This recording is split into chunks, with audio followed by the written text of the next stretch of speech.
Missed an episode of your favorite podcast? Choose from over a decade of content in our archives, not just the latest episode. All free at GCNlive.com.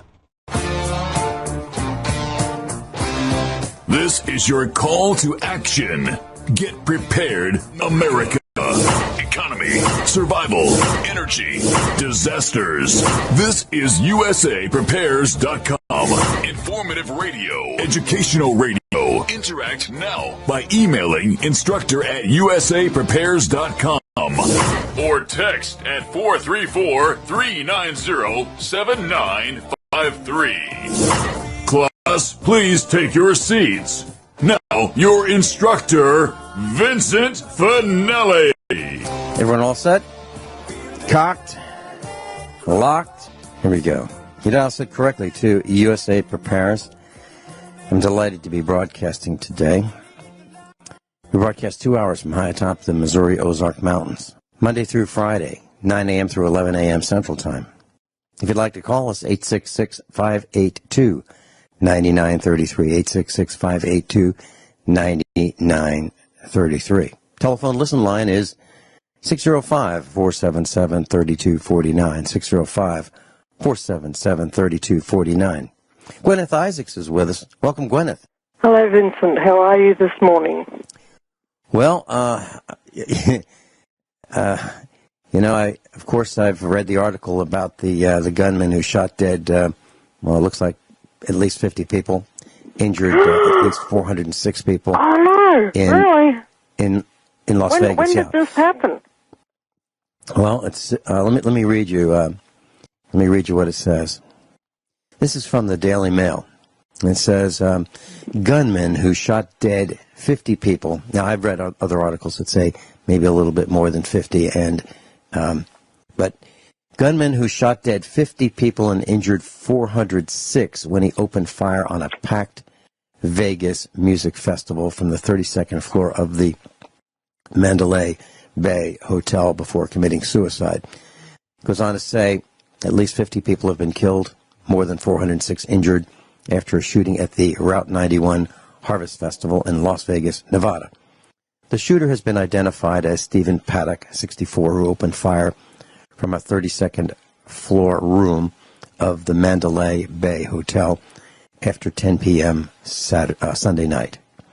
Police say that they breached Paddock's room and found him dead inside along an arsenal of weapons. Cops have located Mary Lou Danley, described as Paddock's companion and roommate, for questioning, but don't believe she's involved in the shooting. They say he'd been staying in Las Vegas since September 28th. Paddock was reportedly retired and came to Las Vegas often to gamble, his brother said. It's the deadliest shooting in U.S. history, eclipsing last year's massacre at Pulse nightclub in Orlando, Florida. The article goes on a lot farther, and there's a lot of pictures in it. Yeah. How can he have a room full of weapons and his girlfriend not figure out that something's not quite right? The only thing I can think of is maybe she wasn't with him in that room. That's one thing. Another thing is to shoot and kill 50 people. You probably need close to 50 cartridges, unless two of them are lined up perfectly, and you can kill two with one shot. But 406 were injured, so that kind of tells me that somewhere around 500 shots were fired. I mean, that's just a guess on my part. That's a lot of bullets. Yeah, it's a lot of cartridges, and so what kind of cartridges would they be? Now, AK-47? I was thinking about, AK-47. That's a guess. It'd be, AK-47, short cartridge. You could put probably enough to do that much carnage in an ammo can, a 50 caliber ammo can. One of the things that came to mind was what kind of a weapon would he use? Well, if he's shooting from the 10th floor and a floor is about 10 feet, he's 100 feet up in the air. And if he's shooting down maybe a 22 would even, be that lethal. And I was thinking, okay, what would a 22 weapon be? And the thing that came to my mind was something called a Tech 22, TEC 22, and that's like a handheld. It's a pistol, and it can easily accommodate a magazine, an aftermarket magazine that would hold 25 to 50 rounds. Now that magazine would be about the size of a banana, literally, and that's pretty small. And I was thinking maybe he used a few of those. 10 of those magazines would be about 500 rounds. Then I was thinking, well, maybe he used a 9mm, and of course that would probably take 3 times the volume for that many cartridges in 9mm. I don't think 45 doesn't make a lot of sense because that's a slow-moving bullet and they don't have a lot of range. But then I was thinking, well, maybe it was a rifle, as you said. And, there are rifles that have collapsible stocks. One of them is the Ruger 1022. You can get a folding stock for that. And, of course, they use 22 caliber ammunition. And I'm not trying to say that this is what people should do. I'm just trying to figure out how he could get that many rounds of ammunition up into his hotel room. Maybe it would take several trips. I'm sure it took several trips, as I think about this. In my mind, I'm guessing. Plus, I don't have any facts any more than anybody else does. I'm not privileged to anything that you're not privileged to. So it was a terrible, terrible event. And so what is the lesson that those of us who weren't there can learn from this?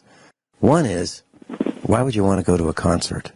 Why would you want to be, in today's environment, why would you want to be at an event where there are lots of people where easily, a whole bunch could be injured, killed, maimed, wounded, scarred for life, if you don't have to be? What do you get? When you're all done coming home from this concert or a ball game, watching guys with short pants run around jumping on a ball or hitting a ball or throwing a ball around the field or kicking a ball and hitting it with their heads. What do you get when you're all done watching one of those things? What do you get? I mean, you've spent some money. You've been gone for half a day or more. But what do you get? Do you have a result?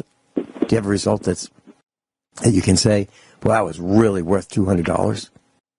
I'm so glad I wasted $200 on that. I mean, what do you get?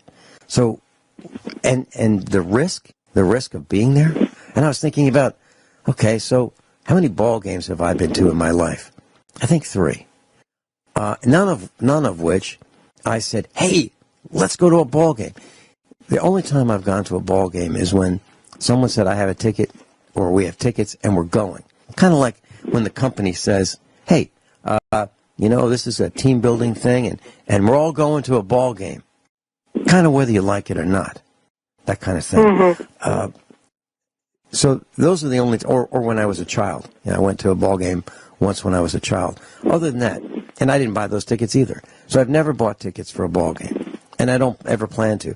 But I was thinking about this, Guineith.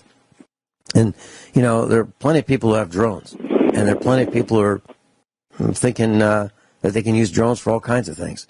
Well, a drone could be used to rain mayhem down at a ball game. And there are plenty of people packed in a ball game, right?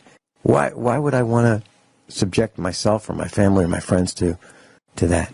And for what? What is the purpose?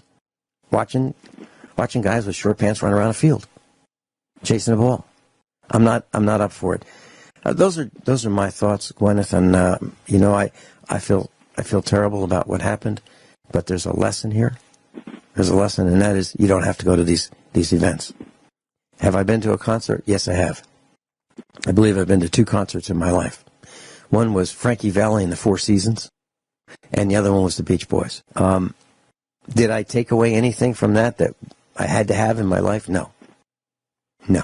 And back then, I'm talking about in the 70s, concerts were a lot safer. And I don't think I bought tickets for either one of those as well. Just a thought. Guineith, do you have Any comments about? Yeah, you know, I'm just waiting for the police to suddenly find some right-wing literature or, you know, a copy of some, you know, Joel Skousen text or an InfoWars T-shirt in this hotel room. Then we'll know it's a setup. Mm-hmm. But that's all I've got to say. And people are snapping. People are stupid doing enough. A lot of people are stupid enough to believe it.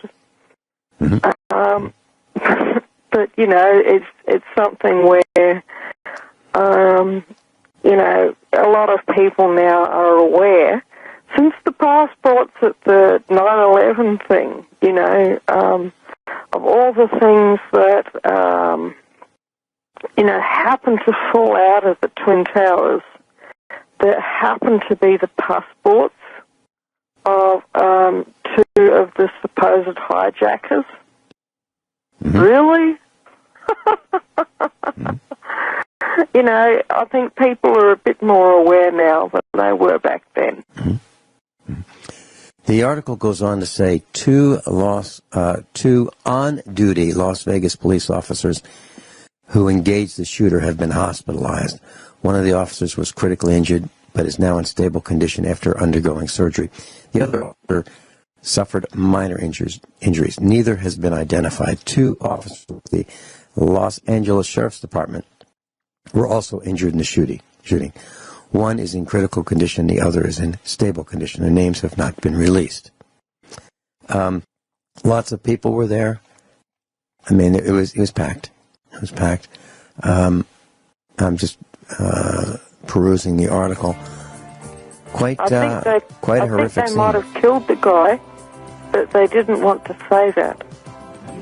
They'd probably get sued for killing the gunman or something stupid like that. They say he committed suicide. That's what they say. They would. Yep. We'll be right back. Yep. Guineith Isaacs is with us live in Australia. I'm Vin Finelli. Gwyneth Isaacs is with me, and we're talking about the massacre in Las Vegas. Gwyneth, I'm looking at some images on the internet about this the shooting and the response, and I see 10 colored uniforms with, it looks like black stripes. I believe it's the Las Vegas Police Department. And I see 5 guys running. Okay, they are with they're with rifles. One guy has a shotgun, and the others have what looks like AR-15s. However, I can see the magazine belts that they're wearing, and they don't look like 223s or 5.56 cartridges. They really look like 9mm. And you can get a barrel for an AR-15 and convert it to 9mm. And I think that's what these guys are using. So these guys in uniforms with police badges or police shields, as they like to call them, looks like Metropolitan Las Vegas Police Department.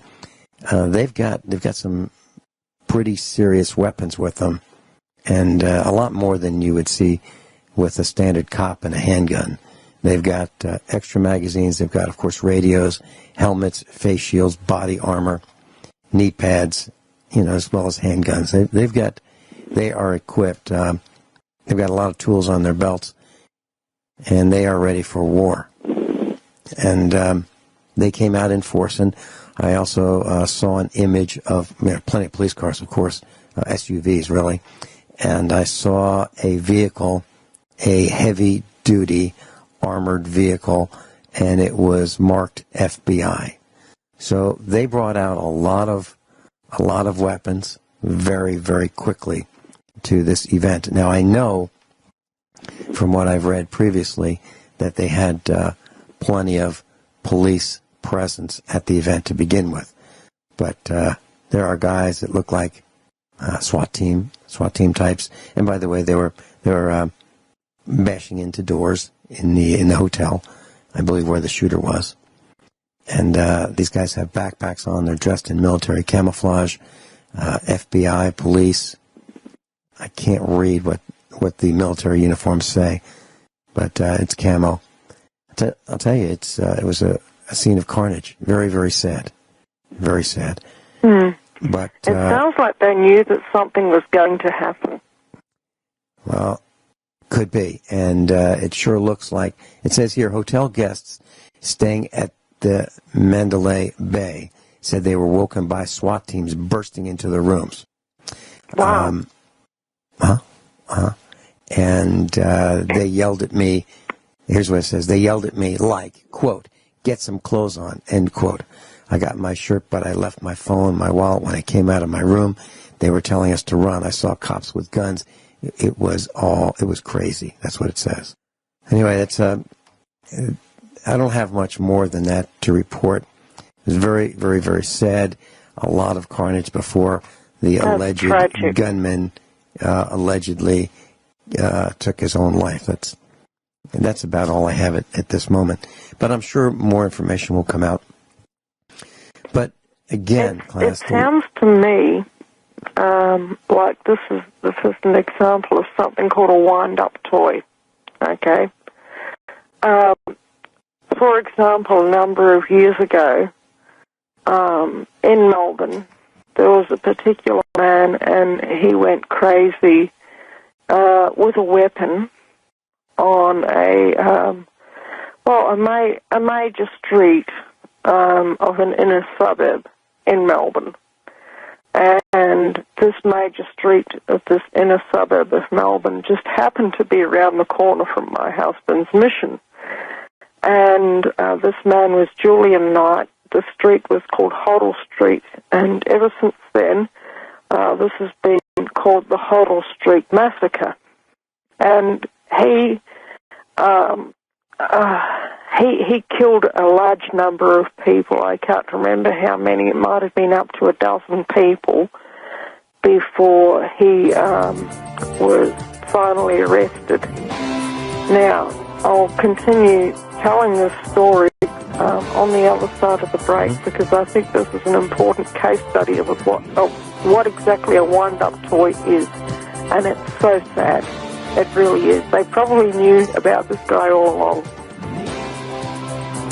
Guineith and I will be right back after these bottom-of-the-hour commercials. Last, we're talking about the massacre in Las Vegas. 50, at least, killed. 406, at least, injured. Guineith Isaacs is with us. Guineith, we've got Mike in Maryland. Mike, welcome. Hey, thanks for taking the call. Sure. What's the constant refrain I hear from alt media? Is that we can't trust the corporate-controlled mainstream media. So why the heck should we believe them when they say 50 were killed and 200 or 400 were injured? Who's to say nobody was killed? Who's to say nobody was injured? I've seen several videos, numerous photos. I see no evidence whatsoever of any blood, of any injuries. As a matter of fact, there's one photograph of a police car. There's like 3 cops cowering behind the car. One is underneath holding a weapon underneath the car. The other one on the other side is underneath the car, apparently holding a weapon. There's a guy 5 feet behind him in civilian clothes looking at his iPhone, and there's another guy in front of the car about 20 feet and slightly to the left, and the cop car is nowhere near the hotel. It looks like a staged photograph. I'm looking at exactly that photograph, the one that you're mentioning. It's this particular one is on dailymail.co.uk. You're absolutely right. There's a cop.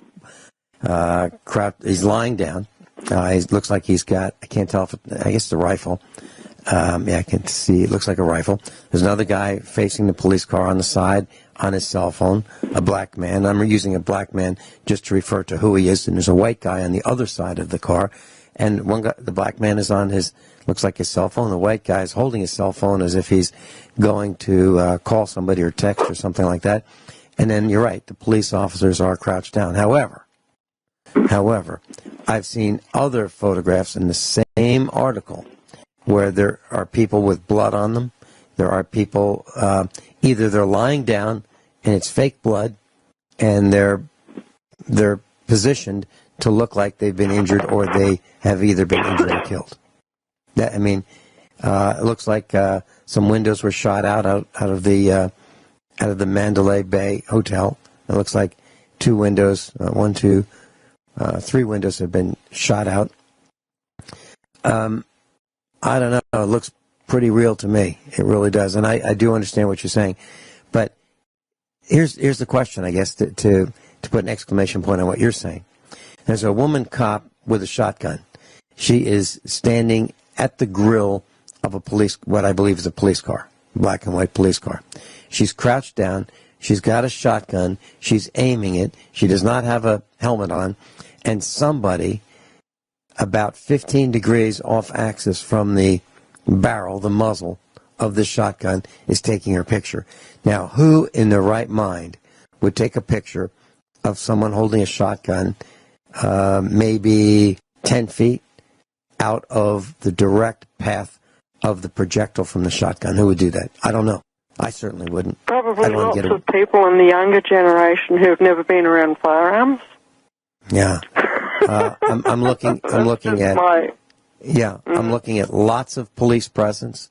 I'm looking at fire-med presence. I'm looking at emergency response people. So, Mike, could it be enhanced? Yeah, I guess it could. Meaning, could there be reports of more carnage than actually happened? Yeah, I guess that could happen. However, I kind of think this is real. I really do. And, the looks on some of either they're actors and they're doing a really good job of looking like they're concerned, look like they're running, or it's real. Well, you can panic anybody, Yes. so I don't know. I mean, we have to sift through the wheat and chaff to determine what really happens, so I don't know. Mm-hmm. Yeah. But I just want to say the Four Seasons, when I was a kid, was my favorite group. That is, until the Beatles came along. Mm-hmm. Well, I can tell you, it sounded like when I was at that concert with Mrs. Finelli, that's something that she wanted to take me to. And that's why I went. We were dating at the time. And it sure sounded like Frankie Valli had his testicles in a vice when he was singing. He really had a high-pitched voice. But it was they were quite excellent in performing. And by the way, so were the Beach Boys. And there was another concert that I went to. One of our instructors, Dr. Shane, and his wife asked if Mrs. Finelli and I wanted to go with him to see the Eagles. They happened to be in Springfield maybe 10 years ago. Other than that, I haven't been to any others. I've been to a bunch of concerts. I saw the Eagles in 1972, and Linda Ronstadt opened for them. Mm-hmm. Great show. Well, the Eagles, they don't get on stage without knowing exactly what they're going to do. It's well rehearsed. It's well choreographed. It is not spontaneous. They may have it look like it's spontaneous, but they actually opened up and said, look, it's really not spontaneous. We rehearse and rehearse and rehearse and re-rehearse everything we do to make sure it goes off without a hitch. That's what they said to us in Springfield, Missouri. But Mike, you bring up some points. There are a lot of people who think that some of these events are staged, some of these events are manufactured, some of these events they have actors, crisis actors, to in front of the camera to cause alarm and concern and pity and fear. I believe that happens too. Some of the news companies have been caught manufacturing video. They get actors to stand in front of the camera and they create fake shoots, and release them as if they're real, and people respond to them as if they're real. But this looks like a lot of this is real. And I do understand what you're saying, that, you have some fireworks and you can set off fireworks and you can cause a panic. If you got that many people, you could have some staged actors and staged provocateurs, yelling gunshots and fire, and people are getting killed, and, stage them around the event and have caused pandemonium. I believe that could happen too. But in this case, I think that a lot of this happened to be real. I really do. I'm sorry to say it, but I don't know how we would prove that it wasn't real unless we were there, right? Yeah, you're right. I mean, it's a conundrum. We have to. I don't know. We just can't take anything for granted, in my opinion. That's a really good point. So, Mike, when I first read this article before the broadcast this morning, I was in the kitchen at the computer, just checking up on last-minute news and world events. And as I was reading this article, I was thinking, what would Vinny do? Okay, first of all, Vinny would not want to be there. But if Vinny were there, it would be unlikely that Vinny would want to be there without having his own protection. Now, here's the question, and this is a serious question, class. So, let's say you're at an event and there is someone shooting, okay? Let's say it's at the Aurora movie theater in Colorado, and there's a gunman who comes in the side door and starts plinking and starts shooting people, and he's got body armor on.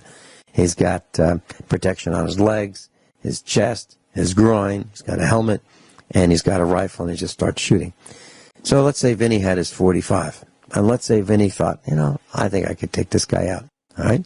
So Vinny decides he's going to stop this active shooter, and he discharges 3 rounds and takes this guy out. Now, what is the probability that when the police come, they're going to kill Vinny because he shot his .45? Pretty high, right?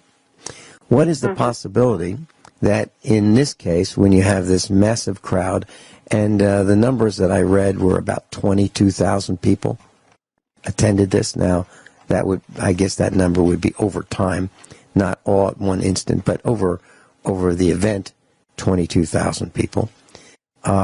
Okay, so there are shots being fired from this, let's say from this hotel room, 10 stories up. And Vinny decides, maybe he could get a couple rounds up there and maybe slow this guy down. So Vinny can take his .45 and start shooting at the hotel. Now, there's a possibility that Vinny could miss and hit, 1, 2, or 3 rooms up or down. There's a lot of commotion going on, and the .45 is, not really good for this purpose. It's good for close in, but not too good for this kind of thing. But if that's all Vinny has, and he wants to do something, and he starts plinking, and he starts shooting at this building, what's the possibility that Vinny's going to get shot on the ground by the cops? Pretty high, right? Oh, yeah. Maybe. There's all kinds of things that can go wrong if you try to take the law into your own hands. Well, is it taking the law into your own hands, or is it protecting yourself from this person who's plinking, whoever it may be?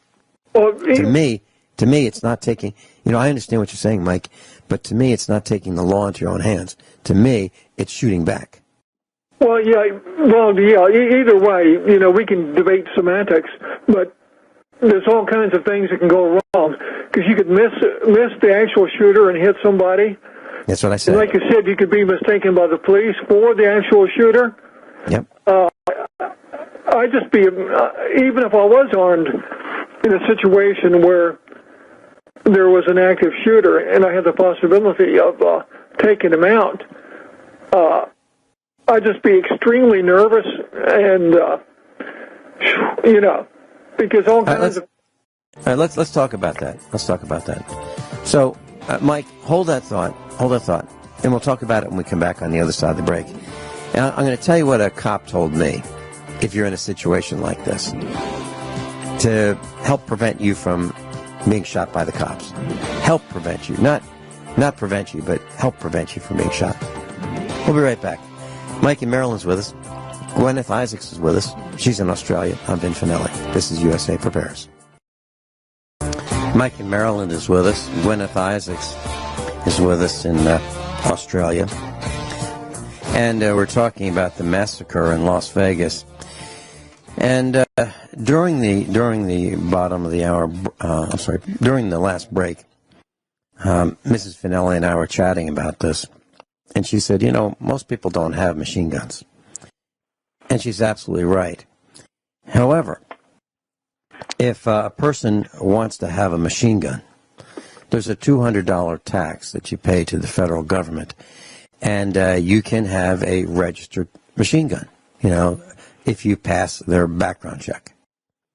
So if many who are listening to this broadcast or just most people in general can have a machine gun just by applying to the government and paying a $200 tax and legally purchasing a machine gun.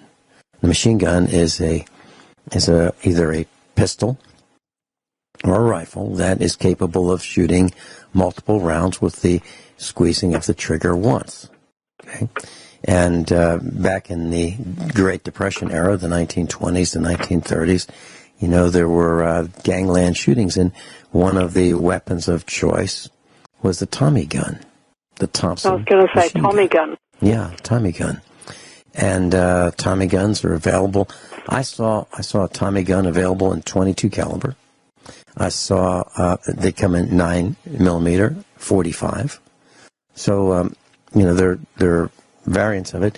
And I went to a website, and I was thinking, okay, the police who responded, the FBI, the SWAT teams, looks like those guys were carrying, could be machine guns. And I was looking at, so what's available in a short AR style, 9mm, semi-automatic or automatic rifle. And so here's what I found. So you can get an AR style, an AR-9. And I'm not advocating this. I'm just saying these are just the facts.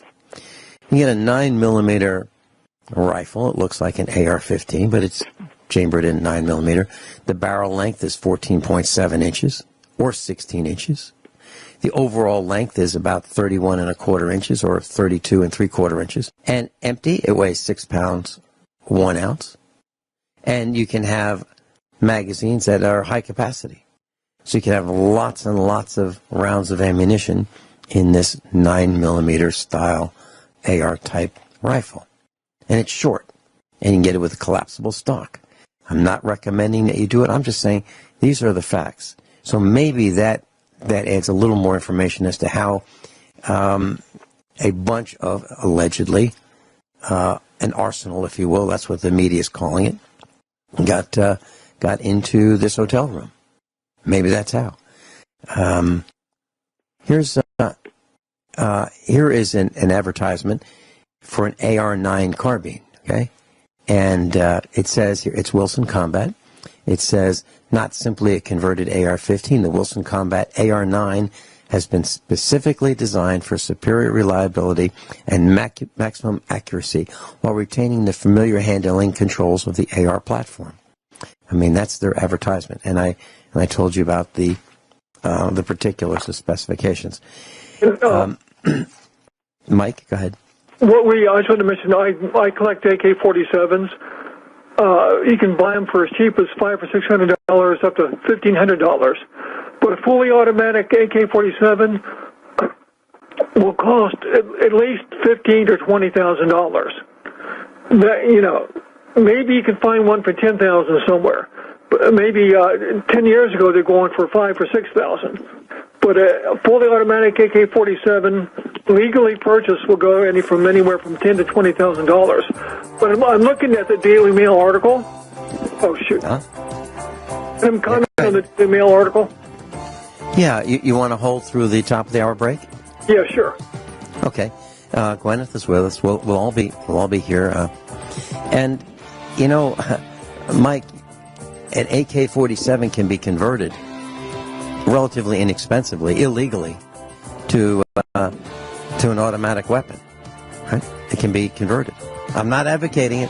I'm just saying, you know, you're talking about legally doing it. Well, if you're going to murder I don't know, 50 people or more, who's worried about the law, right?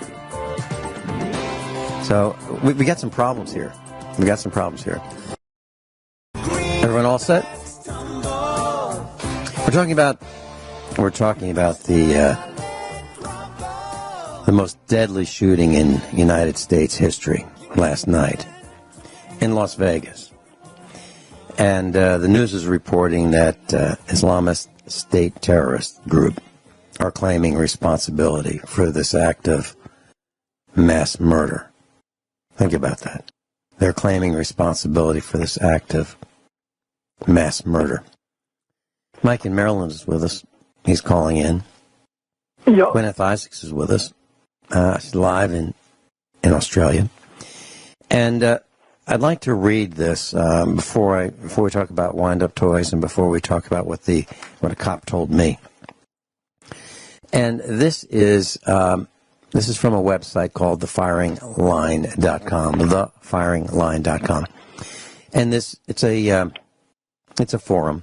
And someone posted a question, and it's called Some Legal Questions About My AK-47. That would be his AK-47. Goes on to say, I'm not too familiar with all the NFA stuff.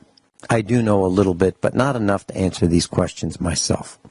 I know that it's legal to own a fully automatic weapon. I know there's a good deal of paperwork to fill out. I know that you have to pay a $200 tax, and I know that they are very expensive. That's about the extent of what I know. Keep in mind when I'm telling you why, keep that in mind when I tell you why I can or cannot do this. I was looking at the trigger group in my AK-47 the other day and pretty much figured out how to make it fully auto, meaning fully automatic, making it a machine gun. Not going into detail because I don't want to give anyone ideas of doing something they shouldn't, but basically there would be no select fire, only safe and full auto. So I pondered to myself, why can't I own a modified trigger? Can I legally modify it myself? Can I legally purchase a modified trigger? If there's no special license or certificate I need to purchase or own an NFA weapon, why can't I just have one that didn't come from a Class 3 dealer? And if this is legal, who would I need to contact? Anyway, those are just a few of the questions stewing in my brain at the moment. And I know that there can't, and I know that can't be all there is between my semi-auto and your fully auto because I can't select a single fire operation.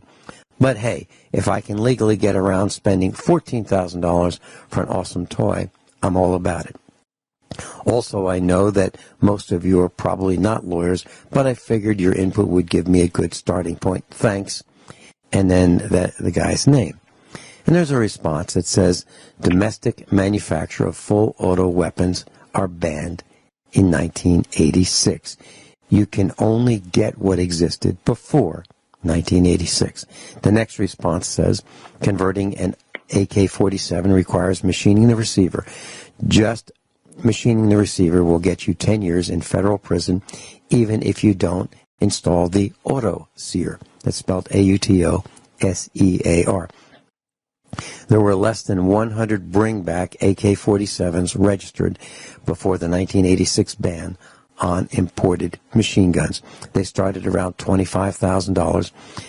There were 1,000 Egyptian and Chinese semi-autos converted before the registry was closed in 1986. One of those will run you about $13,500. Next post. Illegal. Only Class 2 manufacturer can make a post-1986 full auto. Now, these are just these are not my words. The words that I read are not my words. They are words from a post or posts from the Firing Line. It's a forum about guns. Now, I just wanted to say those things because Mike in Maryland, you said in regarding the numbers of what these things cost, you're absolutely right. And these posts put exclamation points on your words. So my words are, here are people wondering, they think they can do it themselves, and they probably can. So I'm saying that not everybody is going to own a legal, according to the federal government or the state government's, firearm. There are people who are going to... All I have to say is if you illegally convert any kind of weapon to full auto, and if your girlfriend or wife knows about it, and if they're pissed off at you, she could narc on you and get you in big trouble. But listen, I want to talk about the Daily Mail article. I'm looking at this one woman who's laying on her left side that supposedly was shot. There's blood dripping down the back of her legs. She's wearing gray shorts. Now, it's running across her legs, not down her legs. Now, let's assume she was standing up and she was shot in the leg. Okay, if she was shot in the leg in the front, obviously, and then she falls down, the blood would go down the front of her leg and not the back. It looks like either her or somebody else just dripped streaks of blood across the back of her legs. That picture makes no sense whatsoever. It doesn't make any sense. I'm looking at exactly that same picture. Class, we're talking about the dailymail.co.uk, and the caption under that picture, there's a woman or a girl with gray shorts on, and looks like she has sneakers on, or I believe they're sneakers. I can't really tell. From her upper thigh, there is blood between her legs. Her legs are in parallel. She is positioned parallel to two other people, and they're all lying down. You can't see any of their faces, and you're absolutely right. Blood is running between her legs. Now the question is, was she shot, let's say in the chest, and blood ran down, and then she either collapsed or was ducking or trying to huddle to make a smaller exposure so that maybe she'd have a smaller potential for being shot again if she was shot? I don't know. You're absolutely right. You're absolutely right. The blood is running vertically down. Oh, I'm sorry. It's running from above straight down. You're absolutely right. There's no question about it. And you would think with 50 dead and 400 injured, that's the only picture they could come up with? Do you imagine what it would take to get 400 ambulances to an area like that? The place would be littered with people. They'd be all over the place. But they only have this one. To me, that looks like an obviously staged fake photo. Come on, give me a break. I wasn't born last week. So, Mike, as far as I can tell, you're saying at the absolute minimum, and correct me if I'm wrong, at the absolute minimum, this is embellished, right? It looks staged to me. Yeah, the whole thing? There were crowds for hire was looking for people for Vegas on Craigslist too. Are you saying you saw advertisements on Craigslist, crowds for hire? Well, there's a YouTube video. This is Las Vegas shooting DHS FEMA drill advertised on Crowds on Demand, and so there's a short 1 minute 33-second video that purports to show an advertisement for Vegas on Craigslist. Mm-hmm. You know, it looks. Have you seen these images where there are bottles, plastic bottles, and trash? I mean, it literally looks like a dumpster was dumped out and scattered in a small area. Are you seeing those pictures as well? Yeah, I know. I can't understand. You know, I can't imagine why there would be all that trash. It doesn't make any sense either. Unless there was a packed crowd standing there, and then they decided, we better get out of here, and they dropped whatever was in their hand. But they had to be wall to wall. I mean, very little room between, all these people standing next to each other, really packed in like sardines, and they all dropped. I see hats. I see mostly clear bottles. Looks like there's some red label bottles that might have been Coke. Mostly water bottles is what I'm seeing, but a lot of them. And there's another image of a woman standing. Let me get back to it. She was standing. Looked like she was being interviewed. Okay, she's being interviewed, and it says, "Witness Brianna Hendricks, who was in Las Vegas celebrating her 21st birthday, told DailyMail.com that a woman had told the crowd, "You're all going to die today," 45 minutes before the shooting. It's not known if the two are connected. But she's standing there. She looks pretty calm. She's being interviewed by someone. We don't know whom. And then to her left is another woman just standing there, looks like a senior citizen, with a bottle of water. And neither one of these two women, and the only people in the shot, there's nobody in the background. It looks like everything is calm. Nothing has happened. That's what that image looks like. Have you seen that one? No, I haven't seen that. She's wearing a blue shirt, this woman, and she's looking at the person interviewing her. I don't know what to make of it, but Mike, you're bringing up some very, very good points. But I have a feeling that some of this is real, at least.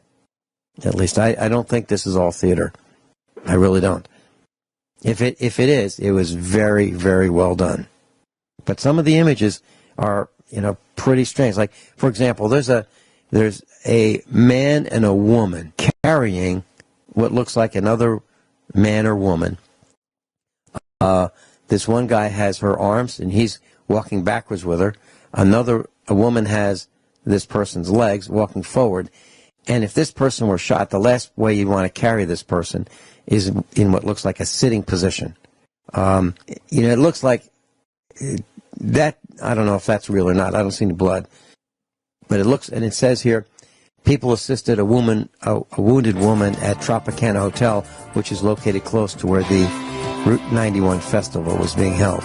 Looks like they're in the basement of this hotel. I don't know. You bring up some very valid points. Mike, anything else you want to say? No, just thanks for taking my call, and you and your co-host there do a great job. Thank you very much. Hey, Mike, thanks so much. Gwyneth and I'll be right back. Gwyneth, you're at a disadvantage here because you don't have the internet at this time of the night in Australia. I know that because you're living off the grid, but let me just read another headline. This is dailymail.co.uk. Exclusive. He was just a guy. Something happened. He snapped. Las Vegas shooter's brother says family is dumbfounded at the massacre and have no idea of the motive. Stephen Paddock, 64, opened fire at the Route 91 Harvest Festival in Las Vegas Village early on Monday morning, killing at least 50. His brother Eric tells DailyMail.com that his family have no idea what happened to make him shoot. He was just a guy. Something happened. He snapped or something, he said. Goes on to say the brother of the Las Vegas shooter said that he was a normal guy who must have snapped before carrying out the worst mass shooting in American history. Eric said that there was absolutely no indication that he could do something like this, and that Stephen had no political or religious affiliation. He said he was just a guy. Something happened. He snapped or something. Speaking from his home in Orlando, Florida, Eric said, "We know absolutely nothing. This is just, we were dumbfounded." That's what it says. Now, snapping, I can understand that. However, this had to be premeditated, because if he had weapons enough to kill 50 and injure 406 or more, he had to have carried them from wherever they were to this hotel room where he allegedly did his shooting from, and then killing himself. Now, here's a comment that I'd like to read, and I think this comment is quite apt. It's a comment to the article that I just read. It says, to all those saying he didn't snap, it was premeditated. This man went through his entire life without hurting anybody before taking it upon himself to murder as many people as possible before killing himself. If you think those are actions of a man thinking rationally, then you have a much stranger idea of sane than his brother has of crazy. A paranoid schizophrenic, which this guy likely suffered from, probably brought on by antidepressants, is perfectly able to plan, even if that plan is not rational, such as murdering people and killing yourself. There was clearly a catalyst for this act. My bet is some form of drugs, but it could be a mix of drugs, and him forming some hateful ideology because of induced schizophrenia. The ideology is probably irrelevant to the act, though. That was a combat from someone who read the same article that I read part of to you on the air. Is this all true? I don't know. Is it embellished? I don't know.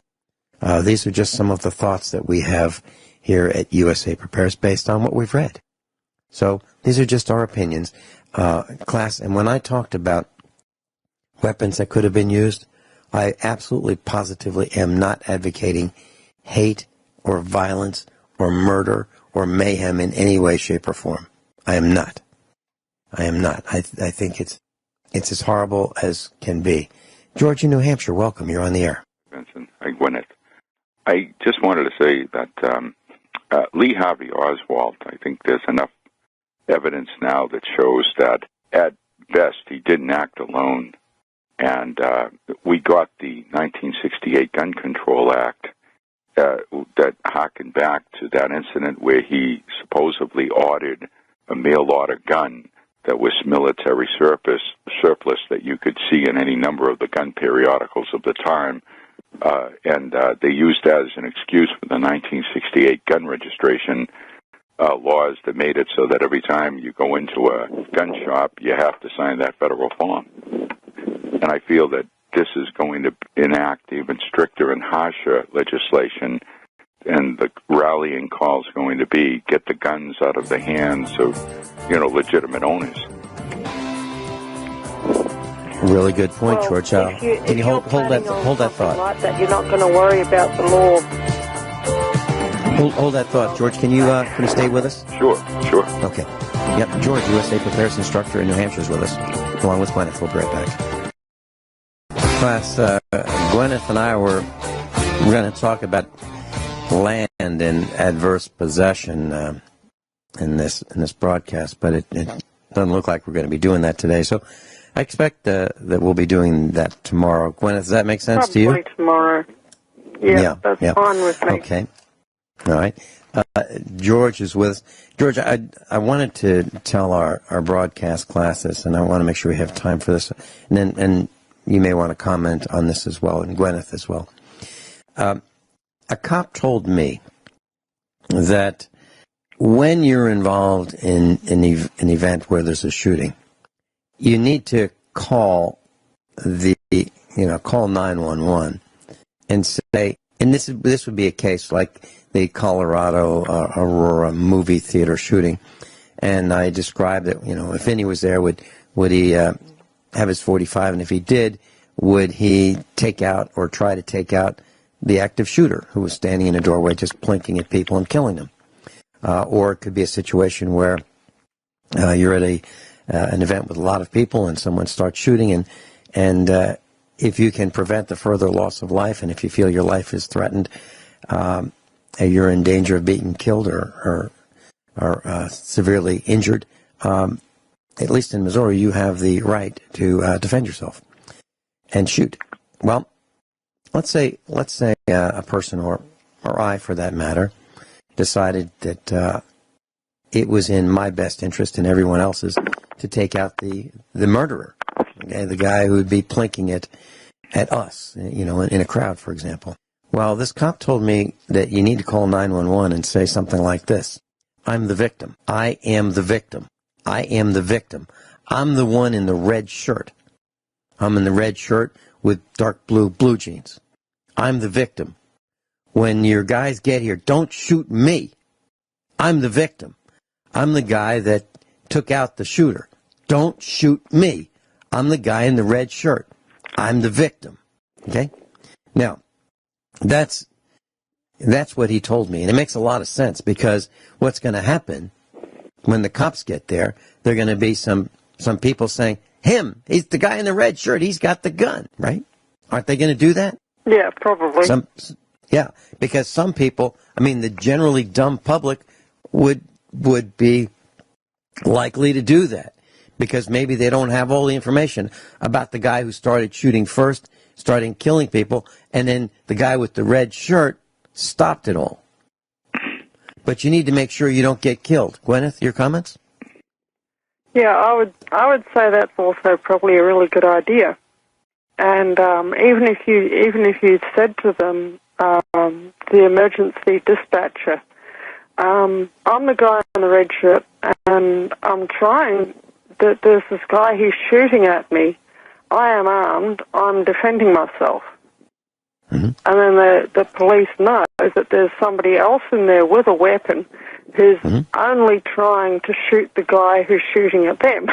Do you know what I mean? Yes. And yeah, and then it's crystal clear. Then they've got no excuse.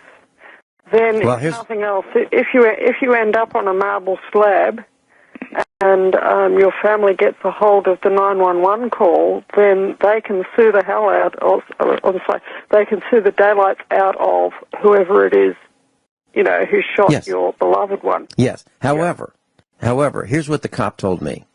He said, absolutely, positively, be prepared for being arrested, because you will be arrested. So the guy in the red shirt saves the day, takes out the active shooter. But he's arrested anyway. But he's arrested, handcuffed, behind his back with, I'm sure, with those torture-type handcuffs that cut off your circulation. He's going to be thrown around, slammed on the ground, banged against the roof of the car when he gets in. I mean, the guy's going to be treated roughly for saving the day. Okay, so be prepared for that. He should be given a medal. Oh, of course. But, George, your thoughts? Well, and I know, though, in this warped, twisted time that we live in, a lot of times when the police walk into something, they're not sure who made the phone call, whether or not they got the true story.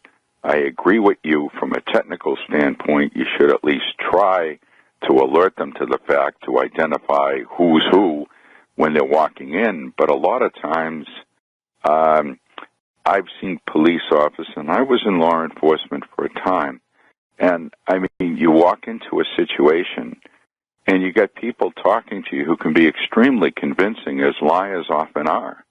And then to the point almost that the honest person, much of the time you develop like an instinct. You got like a gut reaction where you're a little suspicious if something doesn't quite check out. But in the midst of a shooting, you don't, I remember one police officer friend told me, he says, George, I think it was Attorney General Meese, and I think he was under Reagan. He said, he did say this, in fairness. He says, a police officer is supposed to make split-second decisions that will have a committee study for 6 months to come up with a conclusion.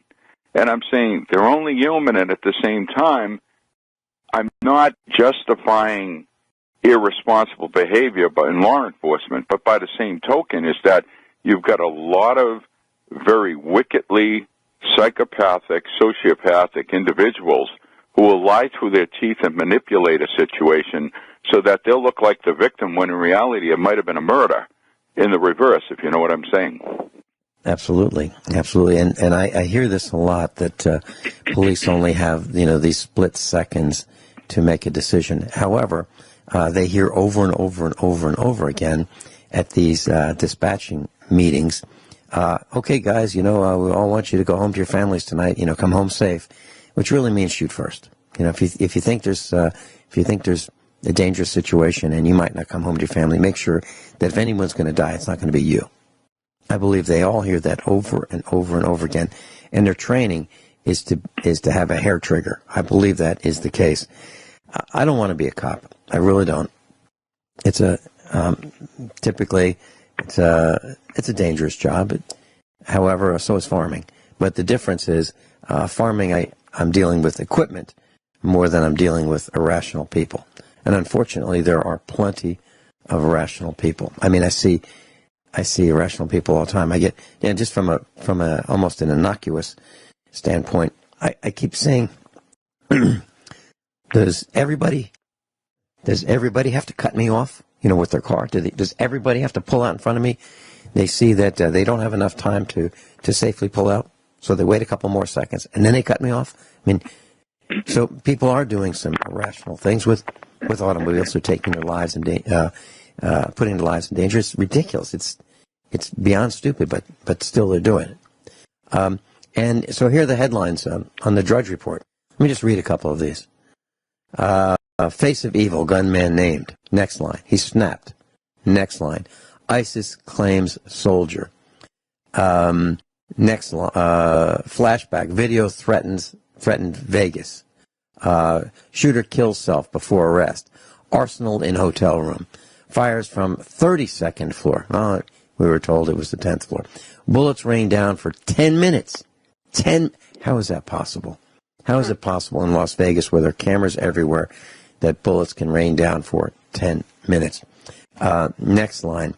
There's a video. Shot after shot after shot. Concert goers run for lives. Singer flees stage. Defiant fan gives the finger, whatever that means. Deadliest mass shooting in American history. Warning before attack. You're all going to die. Dems push gun control. George, that's what you were talking about. Casino stocks fall. KTNV, live. That's live coverage. Then Trump, sadness, shock, and grief. And then the main headline, Mandalay Massacre, 58 dead, 515 injured at Las Vegas concert. Machine gun terror over Strip. Those are the headlines on the Drudge Report. Very, very serious. Well, we commented on putting yourself in harm's way. I commented that I'm not interested in going to concerts. I'm not interested in going to ball games. George, your thoughts? Well, I'll just say this, is that I think that I would study it. I'm not saying I'm that expert, but but like yourself, and like Guineith, we're thinking people. In other words, we reason things. We use common sense. I would bet dollars to donuts that 32nd floor hotel room was strategically chosen because of the commanding view that it must have had of the square below. And I would bet money that if you studied it, you'd realize it wasn't a random choice and some thought went into it. And I also think that I'll bet that the individual was under some sort of psychotropic medication. And I'll bet money that it won't come out too strongly, but they say there is medication out there that basically will make somebody who's depressed, say, will make them not only more depressed, but either suicidal and or homicidal. Okay. I'm in total agreement with you. I know a guy. I knew him pretty well. And he had a government job, and he was prescribed antidepressants. And what did he do? Well, he drove to the top of a very tall bridge. I mean a very tall bridge. Pulled his car over to the side as far to the right as he could. There's 2 lanes going each direction on this very tall bridge. Pulled his car over to the side, put his emergency flashers on, put his wallet on the dashboard, and jumped. And lived. Okay? So after he got out of the hospital, things seemed to be normal. And he and his wife had breakfast together. They were going to go to work separately. They had separate jobs. He said, I'm going to stay behind just a couple minutes. She thought something was wrong after she left. She turned around, found him hanging, swinging from the rafters in the basement. He hung himself. That worked. We'll be right back. Guineith Isaacs is with us, and also on the line, USA Prepares instructor George in New Hampshire is with us. George, I'd like to call you tonight after, well after the broadcast, and see if you're available on Friday, if that makes sense for you. Guineith, I'd love to hear your comments about the wind-up toy. You had mentioned you wanted to talk about that. Okay. A wind-up toy is this, okay? Using the example of Julian Knight, okay? Julian Knight was a young man. He lived in Melbourne. He wasn't right in the head, okay? He had a extreme gun mania. He fantasized about going out and killing people. Okay? This was back in the 1980s, and my husband at that time had his mission in Fitzroy. Julian Knight's best friends were two brothers by the name of Chris and Damien Reed, and their brother, their half-brother, was Mark Reed, otherwise known as Chopper Reed, who was one of the most infamous Melbourne underworld figures of the day. Now, despite all that background, which anyone doing a 5-minute background check, even back then, could have come to the link between, Julian Knight and the Reed brothers, all three of them. All three of the Reed brothers at the time were big-time gun maniacs who would think guns, talk guns, and actually talk about going out and killing lots and lots of people at the time. And somebody, Chris Reed and Damien Reed came into the mission one day, Archie's mission, and said, "Oh, guess what, Archie? We're in the Army Reserves." And Archie turned around and he said, "What? Who let you people," he probably used some other language, "into the Army Reserves?" And he said, "Oh, we went down there and we signed up. And guess what, Archie? They've given us guns." And he said he absolutely lost it. It took quite a bit for Archie to ever lose it. But on that day, he lost it. And he said, and they said, "Oh, guess what, Archie? We had our friend Julian with us." And then Archie really lost it. And he actually contacted the Australian Army and really dressed them down and let them know exactly who the Reed brothers and Julian Knight were. And this was before Julian Knight this was before he did the Hoddle Street Massacre, okay? But he absolutely, it's a matter of public record now, that he got his guns where he did this Hoddle Street Massacre where he killed maybe a dozen people.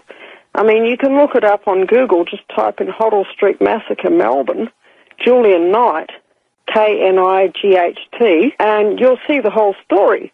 And they said, "Oh, no, it's all right, Archie."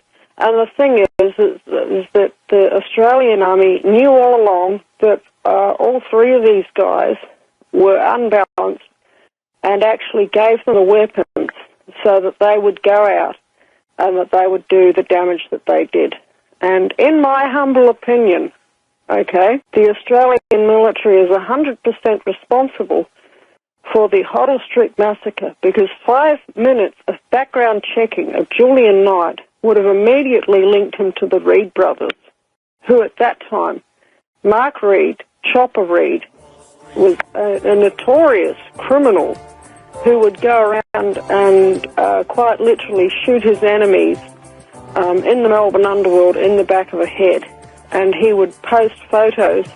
They didn't have the internet at the time, but there were photos of Mark Reed circulating, posing with his arsenal at the time. And you can look them up these days on Google if you just go into a search engine and type in Chopper Reed. Well, I looked up Hoddle Street. I looked up Hoddle Street Massacre. It's there. Yeah. It's there in Wikipedia. Chopper Reed, R-E-A-D. We're out of time. Chopper George. Reed. All right. George, thank you so much for being with us. I'll call you tonight. Gwyneth, thank you so much. I'll see you tomorrow. Okay.